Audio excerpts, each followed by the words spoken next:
Tired of bloating, fatigue and sluggish digestion? Meet your gut's new best friend, NutriHealth 365's microbiome supplement. Restore balance, boost immunity, and feel amazing from the inside out. Smart delay release capsules, real results.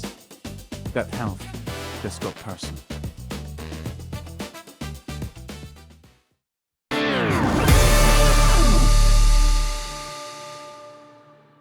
Good morning, everybody, and welcome to Monday's episode of Trending, brought to you by NutriHealth 365.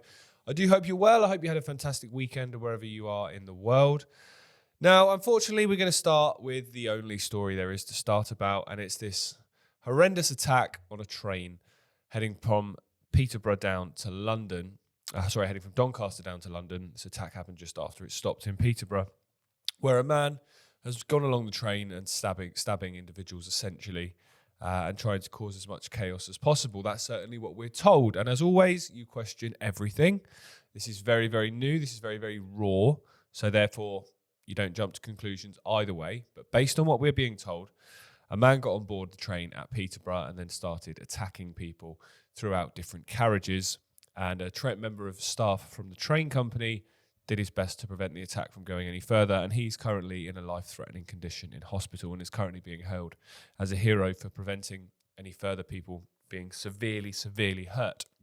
At this stage, nobody has died, which is absolutely miraculous given somebody's running around on the train with a knife, and a train, obviously, you cannot escape from. Excuse me. Oh, I had that sneeze coming for about 30 seconds there. Obviously, you can't escape from the train. So they had to wait for the train to stop, which it did. It was diverted to a station called Huntingdon. The driver is also being held as a bit of a hero as well for keeping everybody calm and for getting the train to a stop, and emergency services and armed police available to come onto the train to arrest the man as quickly as possible. Now, immediately when there's an attack like this, there is speculation. And the press, as we know, just like they did with Southport and others, they fuel that speculation by giving people very little information. So immediately, the speculation is going to be, was this somebody of Muslim religion? Was this somebody from the Middle East? Was this somebody who came across on a small boat? That is immediately what people are asking. And the lack of information makes people speculate further and further and further. It is not that, according to official stories. This is a man who is a British national, who is of Caribbean descent. However, there is evidence to suggest that this man had mental health issues and was known to the authorities. Now, the reason that I want to cover this story today, one is it's the story to talk about this morning in terms of it's the one that's dominating the press, certainly here in the UK. A man went on to stab 11 people, and as I say, miraculously, to date, nobody has died, although the member of staff from the train company, as I said, is currently in a life-threatening condition in hospital. It's obviously the story to talk about. But it ties into something much bigger, because I found various stories that I can cover this morning. There's obviously stories unfolding in Nigeria as well, with the destruction and devastation of Christians being attacked by people. Up to 500,000, they are saying, have been murdered over the last few years. Now, those numbers obviously are not verified. However, whether you believe it's that or whether you believe it's less, it's a significant number. There's other stories of mass attacks. There's other stories of more terrorism. There's other stories of more persecution. And it's brought me to a simple topic for us to discuss this morning, which encompasses this all, which is this need that humanity in large numbers, not everyone, I'm sure you and I don't fall into this category, but large swathes of humanity have this need, this desire to want to impose their belief system, whatever that may be, their way of living, whatever that may be, their philosophies on life, whatever they may be. They want to impose them on those that don't feel the same and want to live their lives differently. And it's not just one demographic of people. It's not one religion. It's not one ethnicity. It's not one skin color. It's not one gender. It's not one sexual preference that does this. Pretty much in any group of society, any collection of people, based on any of those different breakdowns I just mentioned there, want to impose their will and their way of living on other people. That's how wars begin. That's the most simple explanation of how a war starts. It's somebody wanting to impose on somebody else.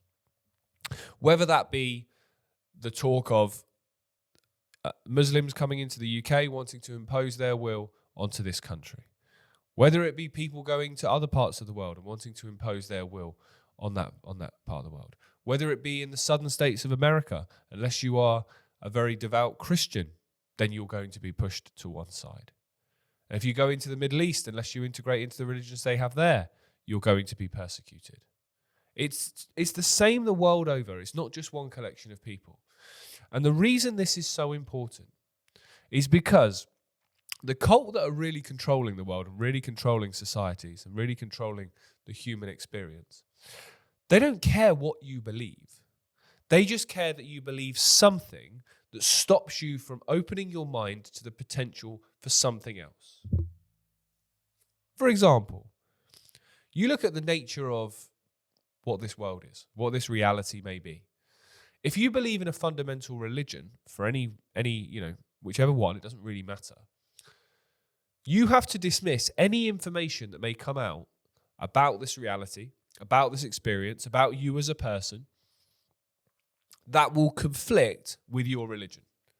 So you are immediately turning away millions, probably billions of pieces of information that may give you a different view of yourself, a different view of other people, a different view of society, a different view of the world, and a different view of what may be next and where we may come from.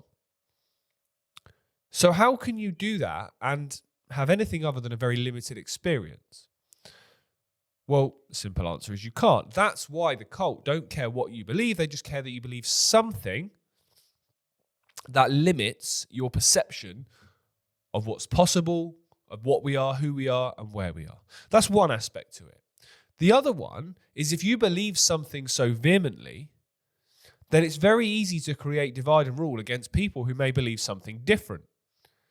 Because after all, if you believe your way of living, whether it be your religion or anything else, is the way to live, it's the answer, you found it, you've got the pinnacle of how we should be, well then anyone that doesn't live the same way as you, you're going to look down on, you're going to want to impose your will on, because your way's best, right? Those two things have so much in terms of consequences for the human experience and have so much responsibility for why the world that we live in today is the way it is. Divide and rule is so easy. If you have 2 sides, 3 sides, 4 sides, God knows how many more on the planet we live on today, who vehemently believe in something and believe what they have is the best way we need to be, then immediately divide and rule becomes very, very easy. That's why now the divisions between people, you can count on, you need about 5 hands to count the different fault lines of division between various people in different parts of society, in different parts of the world. And when you talk about the need for unity, people take that and twist that and, will say that's an idealistic point of view, that some people you can't unite with, some people, their perceptions and their beliefs are so aggressive and so vehement that you can't align with those. They don't seek to integrate, they seek to impose and dominate. And that's true in some cases. So this is why these conversations need to happen. Because in this country, there's a lot of talk about 2-tier policing. There's talks that, white British nationals get treated differently to immigrants in terms of the police, particularly Muslims, when it comes to the way the police deal with them, sentences, the way the press cover it, and so on. Right. Okay, and I can understand why that angers people. I really can. However, this is not about white Brits and Muslim immigrants. It's not. They don't care anymore about the Muslim immigrants that they may be appearing to favour at this point. They don't care any more about them than they do about you or I. What they're doing is using them to stoke further divisions.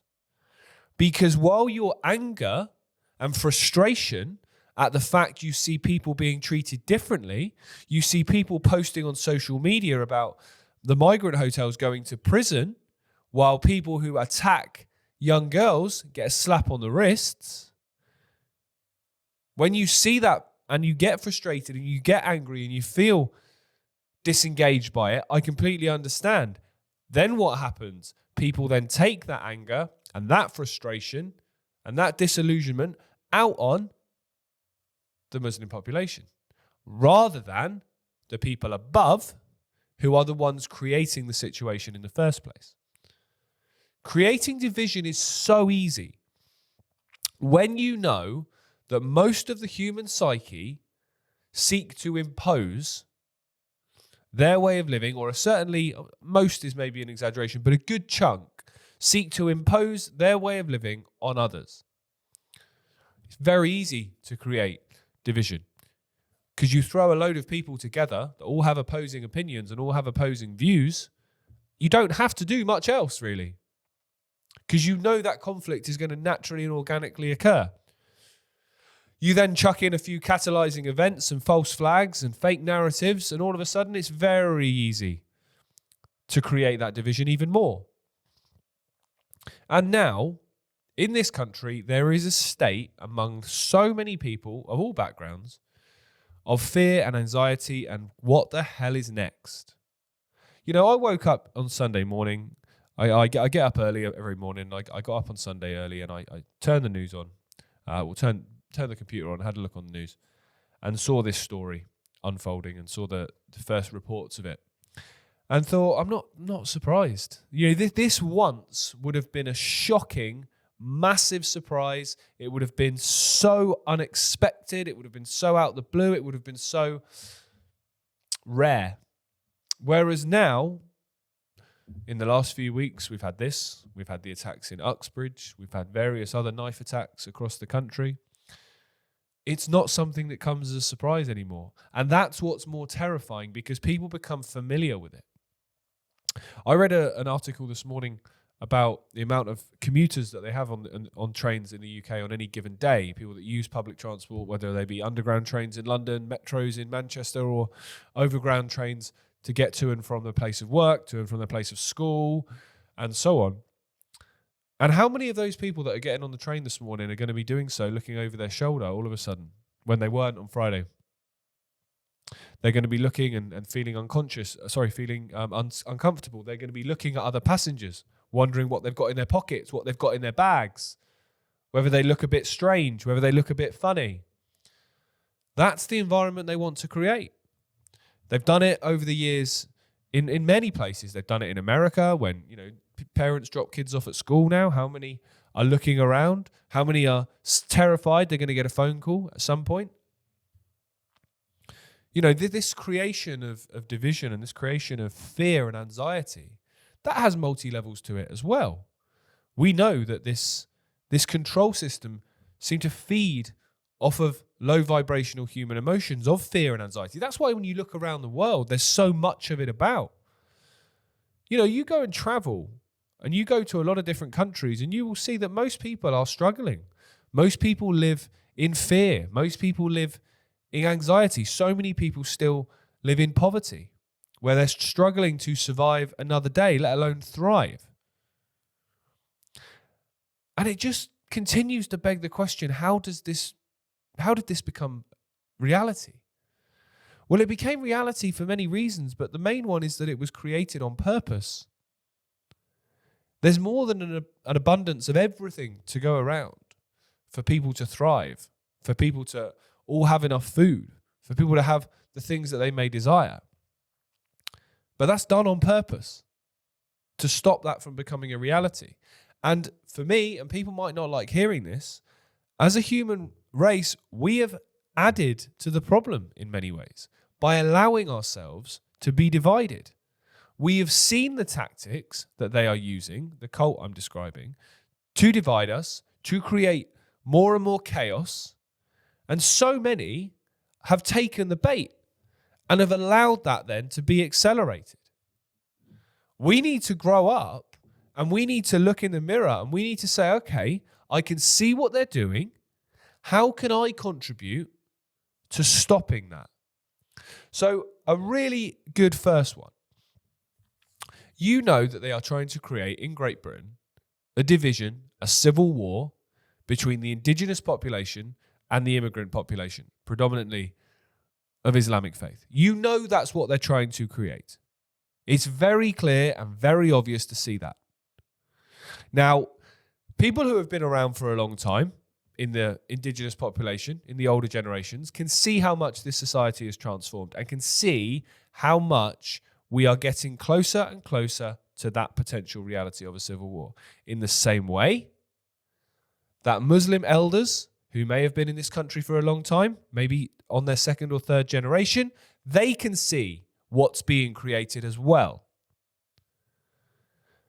So why can it not be the case that those two groups of people band together and act as leaders, as community leaders to the younger generations and point out, guys, you can see what they're trying to do. Let's not play into their hands. You can see they are trying to stoke division between us both, and they don't care about either of us. While there's Muslims fighting indigenous Brits, the people above are laughing their head off because they can control both. Don't for a second, if you're in either demographic of those people, think that they care about you, because they don't. They are using you. They are using you to create the outcome they want. Just like they use and manipulate attacks like this one on the train. Because people talk about, I've already seen it, people will talk about false flags and this whole thing being orchestrated, and that's possible. But it's also possible that it's not, but that doesn't mean they won't use and manipulate it to create an outcome. You've already seen Defence Minister John Healey here in the UK say he can't rule out airport-style security for train travel in the future. And other MPs and political commentators have also talked about the same over the last few hours, 24 hours or so. So there immediately is a potential problem reaction solution. It's a potential outcome they wanted created by this. So as we always say, whenever you have an event, who benefits from it? Because that will then give you a huge indication as to who might be behind it. Now, I'm not sat here saying that this is an orchestrated attack. I don't know that at this point. But what I will say is that they don't let attacks and events like this, orchestrated or not, they don't let them go to waste in terms of using them to further their agenda. So what I'm saying about community leaders and leaders of different demographics of people who are respected, using that platform to try and bring about some unity, using that platform to try and communicate the message that we're not going to war with each other, guys, because if we do that, all we're destined to do is destroy both sides, and we're destined to continue that division, while those above that control and don't care about either of us are sat back in their chairs laughing, getting the outcome they wanted. This is not about going to war with each other. This is about bringing each other together. And it goes back to what I said at the top of the episode, that in order for that to happen, this need to impose your way of living, whether that be your religion or anything else, onto others has to go. Because while that's there, that division will continue, and that division will continue to be manipulated and used to create further and further acceleration to this draconian society that we're rapidly rattling towards right now. It's time, essentially, to grow up. Because if we don't, arguing about which God is the real one will be the last of your worries in a very, very short period of time. It sometimes feels, quite often feels, like we're still sat in the playground going, my dad's bigger than your dad. It's essentially the same principle. It's certainly the same level of maturity.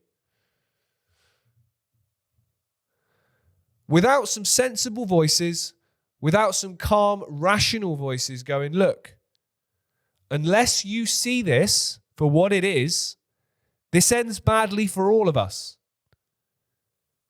You guys that think you're being prioritized right now by the police, by the authorities, by the governments, you guys that think you're being persecuted by the police, by the authorities, by the governments, you know what? Actually, you're both wrong because you're both being persecuted.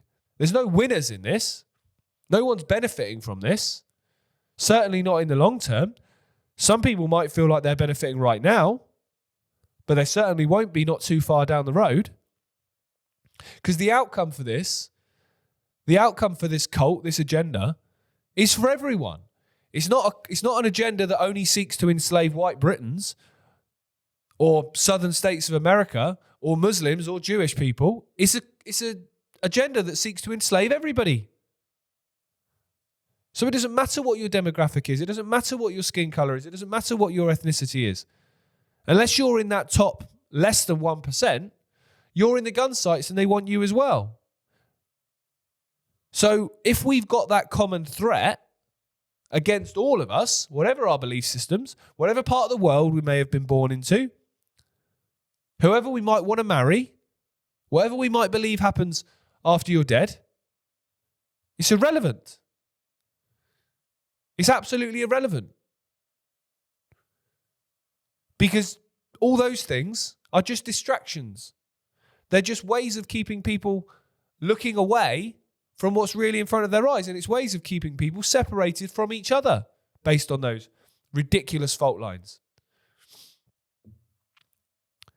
Because they know once people go, actually, hang on a minute, regardless of where I was born, regardless of what I believe, regardless of how I live my life, everyone seems to be getting screwed in the same way. Everyone seems to be struggling to pay the bills. Everyone seems to be having more and more of their freedoms taken away. You know, digital ID, for example. I haven't seen them roll out, I haven't seen them talk about digital ID for one particular demographic of people. They're talking about it for everyone. So that's where, this is a great example. That's where, if there's ever going to be the lines of division put down, it needs to be on that. Your lockdowns. Were lockdowns just for one demographic of people, one ethnicity? No, they're for everyone. That's why, to a degree, there was a large volume of unity through that period. And without that, we're going to get nowhere. We're going to get absolutely nowhere. It's time to start being sensible, and it's time for, as we've said a few times recently, it's time for the adults to enter the room. Because if they don't, I'm not a negative person. I'm a very, very positive person about the future. I genuinely, wholeheartedly believe that when this game is done, we will be on the right side of the ending. But that doesn't mean I'm naive. I'm not naive to the fact that the next few years, maybe even the next few months, pose a massive risk, which also is a massive opportunity, depending which way we go. You know, to take it to a more spiritual level, I genuinely believe that all of us that are here now chose to be here at this time to be part of what's to come. I don't believe this is a cosmic accident where we're all just randomly chucked in the same room at the same time to see what happens.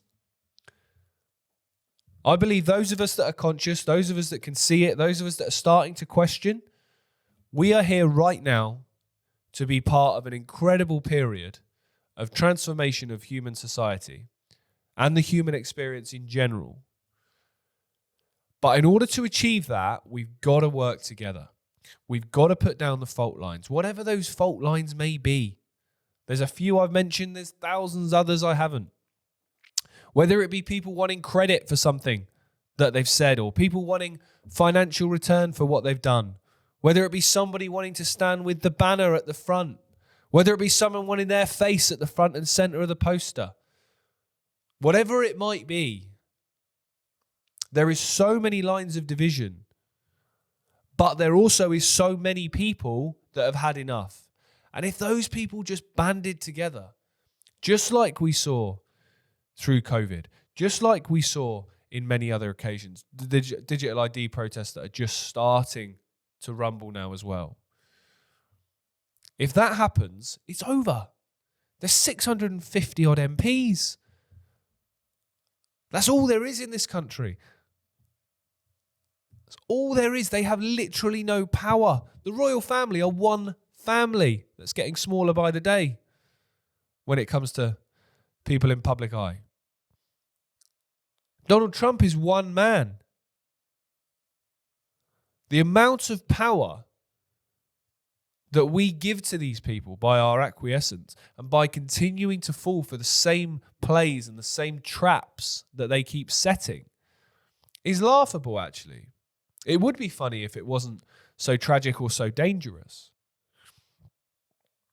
But like I said, we have a huge opportunity now, which also is a huge risk because they're coming at us harder than ever before, which is making it more obvious to expose. It's making it more acceptable to talk about, and it's making it more difficult for people to ignore. Like nobody, and this is why one of the reasons I think we have a huge opportunity. Pretty much nobody, certainly in this country, I can't speak for others, thinks that the direction we're going in is a good one. You know, the streets are less safe. People have less money in their pockets. There is more anxiety about whatever it may be, a conflict with Russia, what's going on in the Middle East, economic turmoil, public health, whatever the issue might be, schools. Most people are concerned about one of those things, if not something else. Now, how many opportunities are we going to give the system's gophers to continue to promise us the sun and deliver us nothing, while continuing to actually accelerate this drive towards a draconian society? How long are we going to give them? For me, we shouldn't have given them 5 minutes, but they've had probably centuries. But that needs to come to an end now, because if it doesn't, the future that we are facing is not one that you're going to even want to comprehend. And it's not one where arguments about which God is best is going to be on the top 100 list of your worries. Right. So today's episode is a rallying cry, basically, for the grown-ups to enter the room and stop allowing ourselves to be divided in such simple ways. And that's got to come down to community leaders, thought leaders, elders, in all of these different demographics, getting a grip of the people that you represent, the people that look up to you, the people that respect you, and saying, those guys over there that you think are your enemy, that you think we need to go to war on the streets with, that you think they are the ones that are a threat to your way of life. Actually, mate, they're pawns in this game, just like you are. And until you see that, until you look up rather than looking right, left, or anywhere in any other direction, until you look up and see the puppet strings that are pulling every side of this, nothing's going to change. Things are only going to get worse. Division is only going to get wider. And the future is only going to look darker. Now, that all sounds negative. It would if there wasn't a solution, but there is a solution.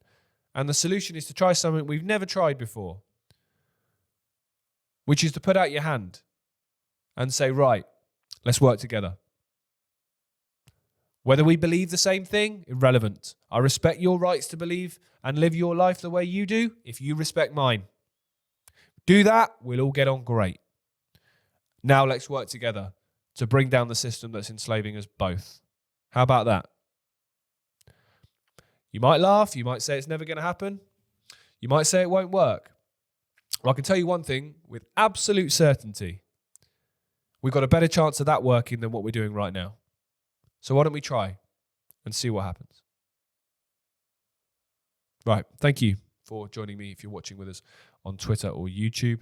I'm going to carry on with a couple more stories over on iconic.com. We're going to talk about water supply and the forever chemicals that are in that. And finally, it's being acknowledged.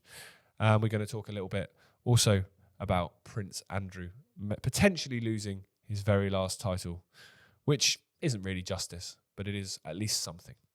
Right. Thank you for joining us. Gareth will be back with you tomorrow at 11 on Twitter and X. They're the same thing. Twitter and YouTube. I'll be back with you on Wednesday. Speak soon. Click the link in the description below. to watch the rest of the episode.